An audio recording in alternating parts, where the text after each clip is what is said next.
Buonasera, da Sicilia 24 i titoli del telegiornale. Mai portato il gatto dal veterinario con l'auto blu, sono pronto a chiarire tutto. Si difende dalle accuse l'ex presidente dell'ARS Gianfranco Micci, che è indagato per peculato, truffa e false attestazioni. Il deputato di Forza Italia ipotizza un ennesimo assalto mediatico. È un vicino di casa il presunto killer del rivenditore d'auto di Favara, ucciso nel dicembre scorso. In manette un 58enne accusato di avere sparato per la gestione di una stradina comune. Manca l'acqua per le stalle in Sicilia, il grido d'allarme degli allevatori. Coldiretti raccoglie e consegna nell'isola il primo carico di fieno per sfamare gli animali. Catania, veleni e polemiche in vista della nomina del nuovo procuratore. Contro ingerenze e condizionamenti della politica, le associazioni antimafia chiedono l'intervento di Mattarella. Fuga di cervelli e meno nascite in Sicilia. L'isola ha perso in 5 anni 94.000 abitanti. In controtendenza Catania e Ragusa, città attrattive per i giovani che studiano. Siracusa, il parcheggio Talete a Ortigia, esempio di degrado cittadino. Tra le auto, tende, materassi e cattivi odori. Il punto ristoro trasformato in isola ecologica. Calcio, il Catania torna in campo domani contro l'Avellino nei quarti di finale play-off con l'obbligo di centrare più gol dell'avversaria. Tutto esaurito al Massimino.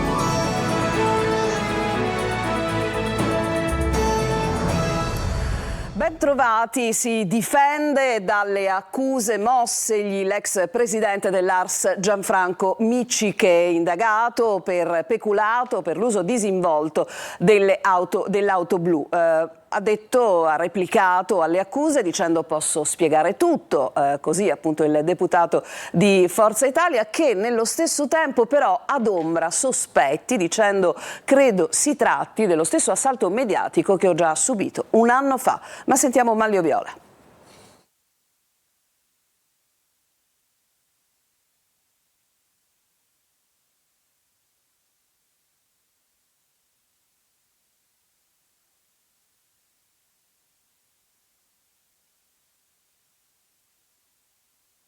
Andiamo avanti.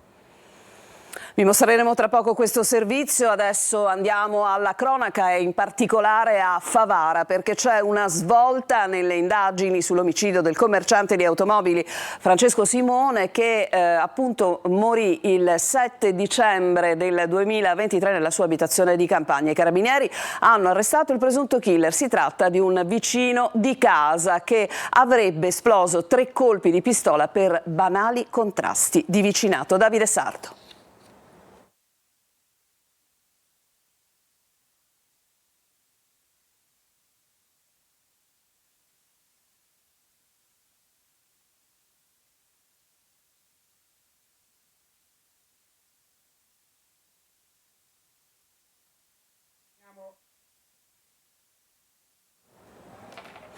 Allora, rientriamo in studio, ma vi proporremo i servizi integralmente, naturalmente, tra poco, il rientro da una breve pausa.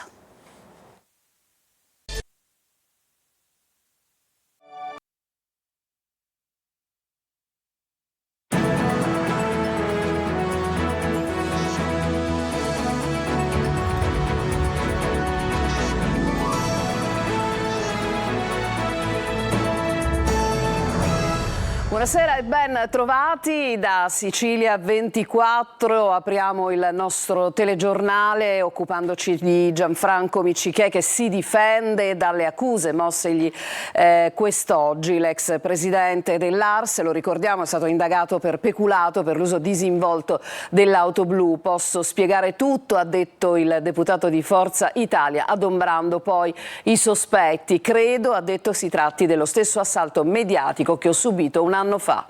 Ma sentiamo Manlio Viola.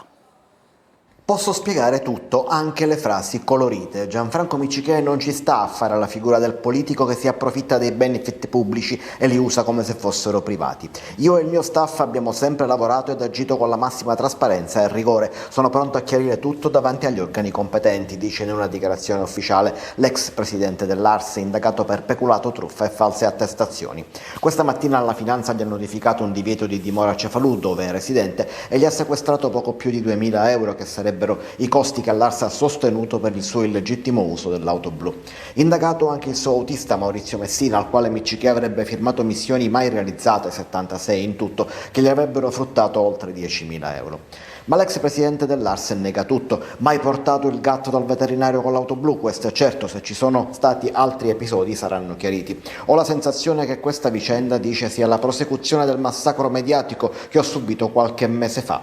Si riferisce chiaramente anche all'indagine dei pubblici ministeri di Palermo di un anno fa, che condusse agli arresti domiciliari dello chef Mario Di Ferro, accusato di aver procurato cocaina all'ex presidente, che poi ammise di averne fatto consumo in passato. Lui non era indagato e tentò anche di difendere Di Ferro. Miccichè era tornato alla ribalta politica intanto 10 giorni fa, dopo un lungo isolamento, dopo la notizia del suo impegno a sostenere il candidato Forza Italia alle europee nell'isola, Marco Falcone, con il quale i rapporti sono tornati buoni dopo i dissidi del passato. Infine, Miccichè contesta anche la misura del divieto di soggiorno a Cefalù. Sinceramente non capisco perché Cefalù, lì c'è casa mia dove vivo e dove sono residente, dice all'Ansa. L'auto blu raggiungeva quella cittadina solo per venirmi a prendere a casa e portarmi in assemblea, conclude. Adesso a Favara c'è una svolta nelle indagini per sull'omicidio del commerciante di automobili Francesco Simone, morto il 7 dicembre dello scorso anno nella sua abitazione di campagna. I carabinieri hanno infatti arrestato il presunto killer. Si tratta del vicino di casa che avrebbe sparato al culmine di banali contrasti di vicinato. Davide Sarto. Al mattino del 7 dicembre scorso 3 colpi di pistola hanno infranto il silenzio nelle campagne di Favara, in una zona isolata e poco abitata, contrada Poggio Muto. I proiettili uccisero un commerciante di automobili di Favara, Francesco Simone, 69 anni. Adesso i carabinieri del comando provinciale di Agrigento, in esecuzione di un'ordinanza di custodia cautelare in carcere emessa dal giudice del tribunale di Agrigento, hanno arrestato Stefano Nobile, 58 anni, di Favara, ritenuto responsabile dell'omicidio. Stefano Nobile è stato un vicino di casa di Simone, non risiede stabilmente a Favara e avrebbe sparato al culmine di banali contrasti di vicinato. Più in particolare sarebbe insorta una contesa sulla gestione e sull'uso di una strada e di un cancello che consentono l'ingresso alle rispettive abitazioni rurali. Francesco Simone fu freddato alla sprovvista, intento a lavorare nel suo appezzamento di terreno. I carabinieri, che hanno sostenuto le indagini coordinate dalla Procura di Agrigento, ritengono che gli indizi di colpevolezza raccolti a carico di Nobile siano gravi e concordanti. E adesso cambiamo argomento, ci occupiamo dell'allarme lanciato dagli allevatori perché in Sicilia centinaia di stalle sono senza acqua. Coldiretti raccoglie e consegna nell'isola il primo carico di fieno per sfamare gli animali. Ma sentiamo Luca Ciliberti. Le zone interne sono ormai arse, campi di grano e pascoli completamente secchi a causa della perdurante mancanza di pioggia. Centinaia di allevamenti non riescono più a sfamare i propri animali per la mancanza di acqua e foraggio bruciato dalla siccità, con il serio rischio di vederli morire. È ormai drammatica la situazione nelle campagne della Sicilia, dove oggi è arrivato il primo carico da 1,5 milioni di chili di fieno donati da Coldiretti e da altre associazioni di agricoltori per dare un aiuto alle stalle dell'isola letteralmente in ginocchio. È un piccolo segnale, ma un grande impegno di solidarietà verso tante aziende che in questo momento si trovano in grave difficoltà. Le stime attuali parlano di un calo del 70% del raccolto, ma la situazione, se dovesse perdurare, rischia concretamente un vero e proprio azzeramento. E gli allevatori sono costretti a comprare il prodotto fuori regione a costi difficili da sostenere, considerata la grave crisi. Purtroppo in Sicilia, dopo mesi, si sta verificando quello che abbiamo sempre detto. La mancanza di foraggio e di pascolo sta portando a noi allevatori a macellare tanti animali, rischiando di mandar via tutto il nostro patrimonio zootecnico. Questo per noi è inaccettabile, perché è frutto di tanto lavoro e tanti sacrifici. Tutti i comparti dell'agroalimentare e della zootecnia siciliana sono ormai allo stremo perché la mancanza di acqua è aggravata anche dalle reti idriche fatiscenti che ne favoriscono la dispersione. Spesso la scelta degli allevatori è quella drammatica di macellare i propri capi, quindi il proprio sostentamento economico. Prima del prossimo servizio una notizia dalle agenzie: è scomparso dal pomeriggio di oggi un giovane che si è tuffato nelle acque del litorale di Ponente a Milazzo per fare un bagno. A dare l'allarme è stata la sua ragazza rimasta in spiaggia dopo aver visto tardare il rientro in riva. Sul posto ancora le motovedette della Guardia Costiera e dalla riva alcuni militari guidati dal comandante del porto capitano di fregata Torcigliani. Ovviamente vi riferiremo di questa cosa nel corso delle prossime edizioni dei nostri telegiornali. C'è stallo al CSM sulla nomina del nuovo procuratore di Catania, il gioco delle correnti e presunte ingerenze della politica alla base. Le associazioni si mobilitano e chiedono l'intervento di Mattarella. Il servizio. La nomina del nuovo procuratore di Catania è in stallo. La quinta commissione al CSM non riesce a fare sintesi sul successore di Carmelo Zuccaro. I nomi in lizza circolano da settimane con un borsino in continua evoluzione. In poi ci sarebbero i procuratori aggiunti etnei Sebastiano Ardita, Ignazio Fonso e Francesco Puleio e poi il capo della procura di Potenza Francesco Curcio. Alla base dello stallo ci sarebbero la logica del solito gioco di spartizione delle correnti e i veti incrociati della politica, così come confermato da più fonti interne al CSM. Al Consiglio ci sono due componenti laici che seguono con interesse questa nomina, entrambi di Fratelli d'Italia. Uno di loro è Felice Giuffre, professore universitario a Catania, favorevole alla nomina di Ardita. Il magistrato infatti ha un trascorso giovanile con il Fronte della Gioventù e fu indicato come candidato a sindaco di Catania prima di Trantino. Alla radice dell'ostilità però c'è soprattutto il ruolo di spicco in autonomia e indipendenza, fondata assieme ad altri 3 fuoriusciti dalla corrente di destra di magistratura indipendente, e lo stretto legame che Ardita ha con Nino Di Matteo, che non ha mai nascosto il suo feeling con il Movimento 5 Stelle. Da qui il presunto non gradimento di Ignazio La Russa. Così l'altro laico, Rosanna Natoli, avvocato di Paternò, sarebbe orientata su Ignazio Fonso, mentre il togato catanese Marco Bisogni spingerebbe per Francesco Puleio. Curcio invece sarebbe molto stimato dal procuratore antimafia Giovanni Melillo. Sullo stallo e sulle presunte ingerenze si mobilitano le associazioni che hanno organizzato un presidio di fronte al Tribunale e chiedono l'intervento di Mattarella. Il principio costituzionale dell'autonomia e dell'indipendenza della magistratura, sancito dall'articolo 104 della Costituzione.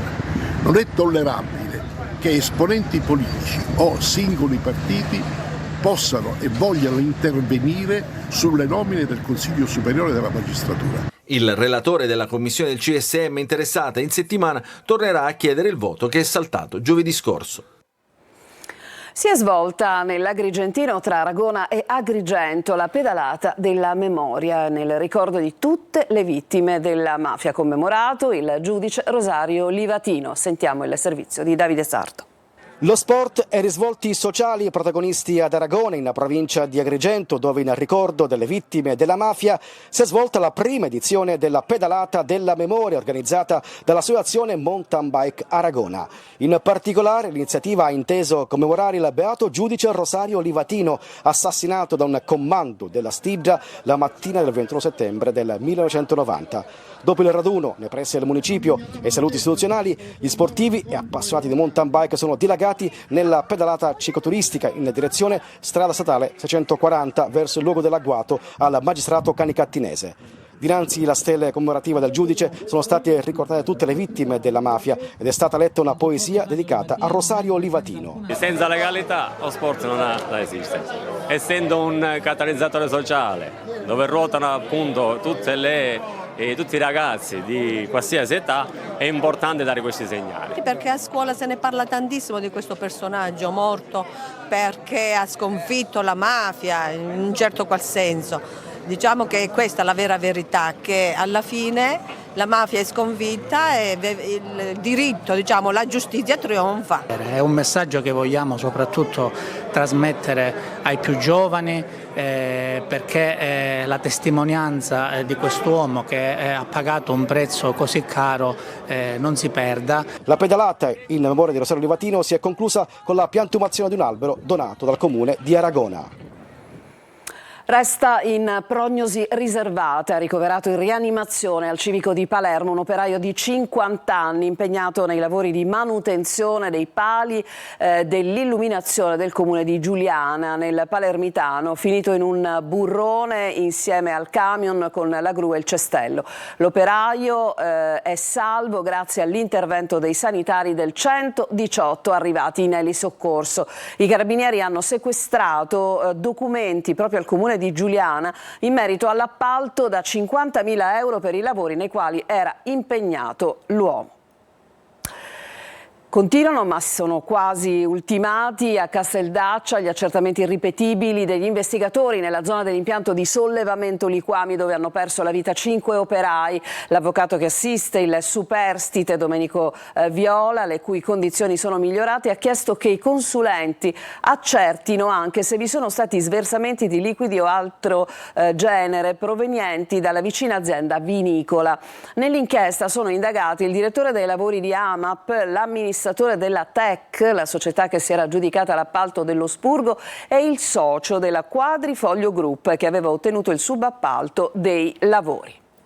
A Castelvetrano, siamo in provincia di Trapani, i carabinieri hanno interrotto una gara clandestina di cavalli e denunciato una decina di persone per organizzazione di competizioni non autorizzate. Il blitz nella pista normalmente utilizzata per la corsa dei cavalli in contrada Manicalunga a Triscina, fermati alcuni mezzi utilizzati per il trasporto degli animali.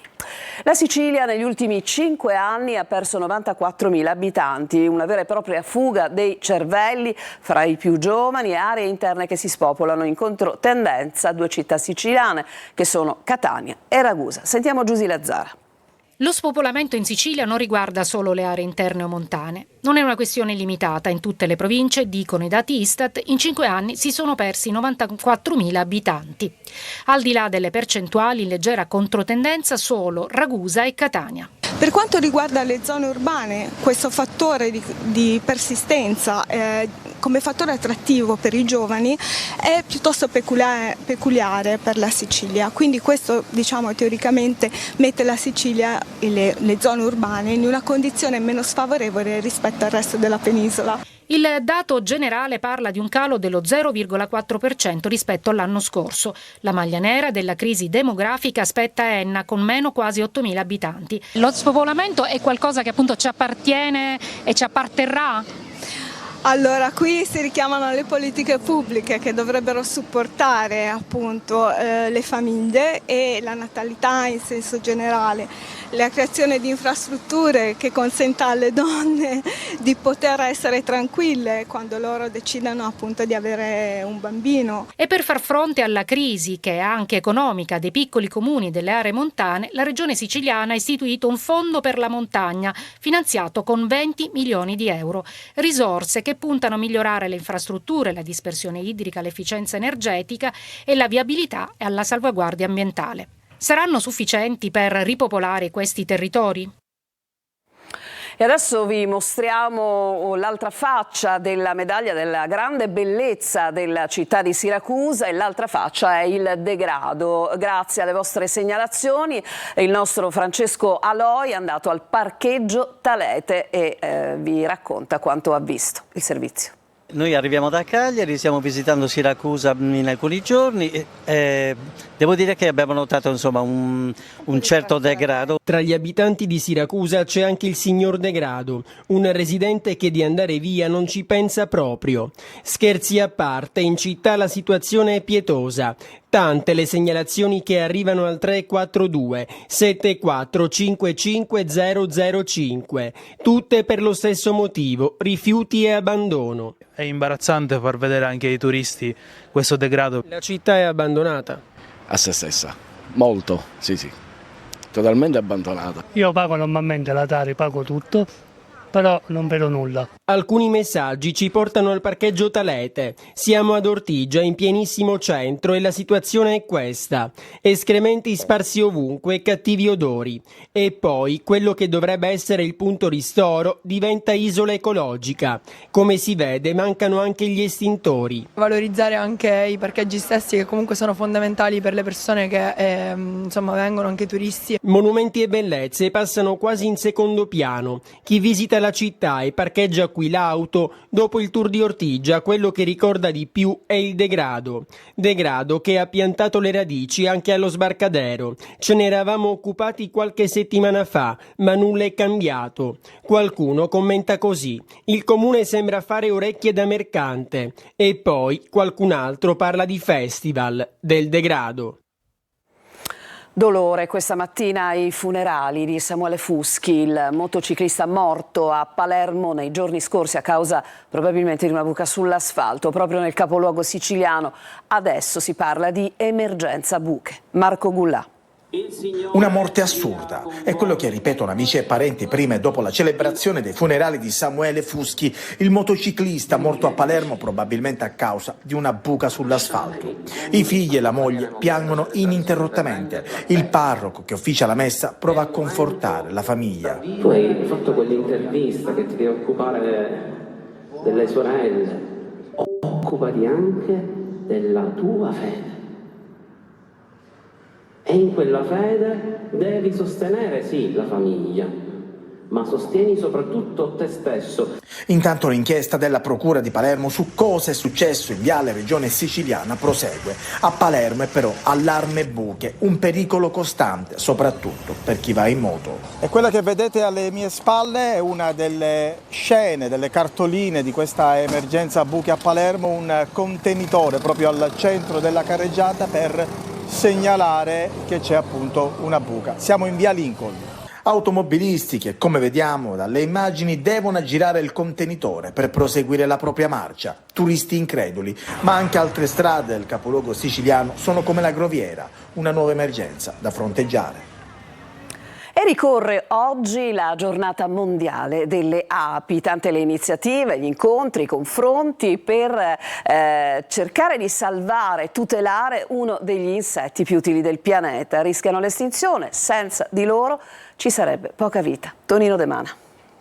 Rischiano l'estinzione e per questo motivo vanno tutelate, salvaguardate e protette. Nella giornata mondiale delle api da Via Grande si leva alto il grido d'allarme in difesa di questi laboriosi insetti impollinatori fondamentali per molte specie coltivate in tutto il mondo. Senza le api, per intenderci, sarebbe a rischio la produzione di mele, noci, frutti di bosco, pomodori, caffè e cioccolato, per non contare dell'importanza legata agli equilibri della biodiversità. Cosa succede se per caso dovesse scomparire l'ape? Cito Albert Einstein che disse che in soli 4 anni dopo l'estinzione delle api la specie umana farebbe la stessa fine. Cambiamenti climatici, pesticidi, parassiti, insetti molesti e siccità stanno giocando un ruolo determinante, gli alveari si svuotano e non è un bel segnale. Il problema è serio perché le api rappresentano quell'anello fondamentale dell'equilibrio degli ecosistemi naturali senza il quale sparirebbe tutto. Abbiamo visto tanti bambini, la cultura parte dal basso. Qual è la frase da dire a un bambino sull'ape?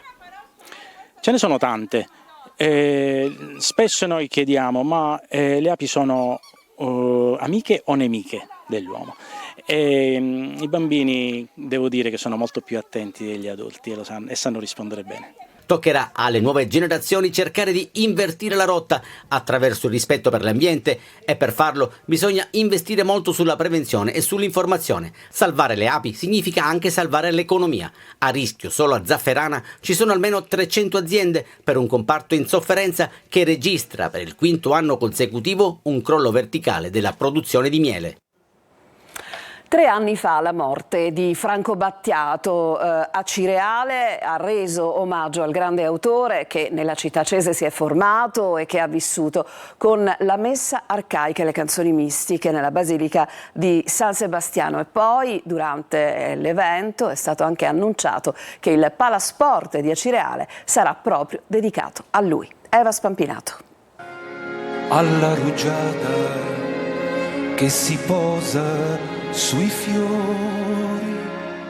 La musica sacra di Franco Battiato è un capolavoro da riscoprire, un lavoro meno conosciuto rispetto alla produzione pop dell'autore, ma che è testimonianza dell'incessante ricerca intima e musicale del maestro. A meditare. A 3 anni dalla scomparsa del visionario cantautore e compositore che ha segnato la musica, la poesia e l'arte in Italia, Acireale lo ricorda con la Messa arcaica e le canzoni mistiche nella Basilica di San Sebastiano. Il pianista cese Angelo Privitera, che per 36 anni ha condiviso il percorso umano e artistico di Franco Battiato, è stato protagonista della serata insieme con Fabio Cinti, il nuovo quartetto italiano e l'orchestra e il coro del Conservatorio Vincenzo Bellini di Catania. La Messa arcaica, pubblicata 30 anni fa, fu l'ultimo concerto di Franco Battiato nel settembre 2017 al Teatro Antico di Catania.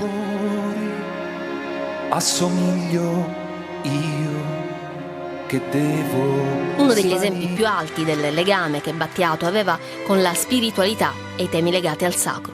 Ti proteggerò dalle paure delle ipocondrie, dai turbamenti che da oggi incontrerai per la tua via. Adesso ci fermiamo per una breve pausa, torniamo tra poco.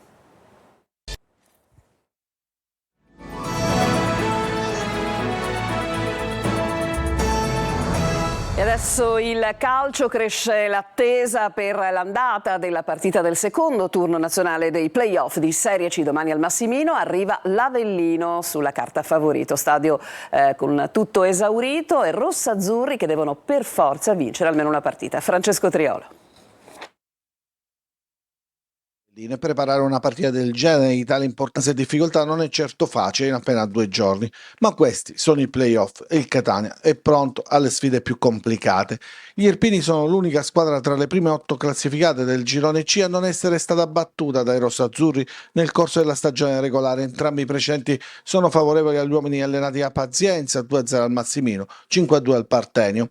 Federal 3-5-2, l'Avellina ha inoltre chiuso bene la stagione, perdendo 2 sole partite nelle ultime 13 e vincendone 7, con un'attenzione in più al bomber Patierno, capocannoniere del girone con 20 gol insieme a Murano. Insomma, per questo motivo, se questo periodo di sosta non ha arrugginito le ginocchia dei campani, l'Avellino è la squadra più ostica. La prevendita sta andando a buon ritmo, ieri è partita quella dedicata agli abbonati, dal pomeriggio quella libera, il Massimino dovrebbe essere ancora una volta sold out. Sul fronte squadra invece Zeoli deve verificare le condizioni di Monaco e quelle di Sturaro, che in questa fase potrebbe essere un valore aggiunto.